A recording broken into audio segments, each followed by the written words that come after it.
Okay, so we're going to go ahead and vectorize an image so we can use it in Rhino or some of our other CAM software. So we want to find the icon here for Inkscape and double click to open that. And we have to have a vectorized image because a typical bitmap image our machines can't read. It needs a series of lines, points, data points, directions, etc. so that it can follow them. So when we pull up Inkscape, we have a screen that looks like this. First thing we need to do is go up to File, down to Document Properties, and then we need to change our units to inches. For whatever reason, Inkscape seems to default to pixels, but we want to be working in inches. Then we're going to go down here to Custom Size.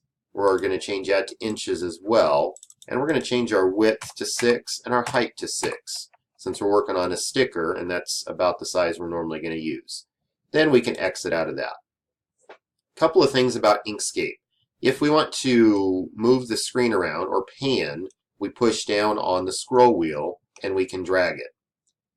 If we want to zoom in, we have to hold Control and then move the scroll wheel up and down to zoom in or zoom out. If we just move the scroll wheel up and down, it moves our screen up and down. So a couple of pieces there. Once we've done that, we're going to pull up a browser, probably Chrome, and go to google.com to do a search. Type in whatever logo it is that you want to find and hit enter. Now we're going to go up to images to do an image search, and then we want to filter. Some of these images will work well, some won't. So if we go to tools, we want to click on large. What that will do is make sure that we have the highest resolution pictures available to use. The higher the resolution, the better our vectorizing is going to go. Then we're going to click on color, and we want these to be black and white. Black and white has the most the most success when we go into vectorizing them. If you want, you can go type, click on clip art or line drawing, but we have a couple of images here that I think will work for us. So we're going to click on one of these, and we pull it up, we see that the edges on this are a little bit rough still. So ideally, we'd like to find a little bit cleaner image. So we'll try the next one. See the difference here? These lines are nice and smooth. We're going to have a better shot at this vectorizing well for us. So we're going to right-click and go down to Copy Image. You can, if you're doing this at home and you want to come back and do it later, you can save the image and import as well, but copy and paste works just fine in Inkscape. Go back to Inkscape.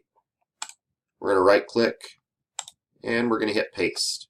And there's our image that we just brought in. Now we want to make sure that it's highlighted. We see this box around it, so it is. We're going to go up to Path and down to Trace Bitmap. When we bring up this menu, there's a couple of different options here. For the most part, we're just going to keep it selected on brightness cutoff, leave our threshold alone, and be good to go. If we hit OK, it comes up with a preview here. We see our lines change just a little bit here. So we're probably okay. We're going to exit out of that. Now, if I click on this top image and drag it over, you can see I have two images. The one that we drag to the left is typically going to be our vectorized image, and the one that's left in the middle is going to be our original bitmap image. The way we can tell the difference, if we click on one and we look down here at the bottom and see path and a certain number of nodes, this is our vectorized image. This is the original one, so we can get rid of that. Now I'm going to click on this again and drag that back to the center. And I want to see what my lines actually look like. So I'm going to go down here where it says Fill and Stroke and click on that. Right now I have a series of lines in here, but everything in between the lines is filled in. So here on the Fill tab, I'm going to hit the X. There we go. Hit the X and see, uh-oh, my image disappeared, but that's okay. Click on the Stroke tab, and then we're going to click on that box. Now we can see my lines have come back, but I can see what my lines actually are, whereas before they were just filled in. So I can close that if I want, and now I have a series of vectors that I can work with.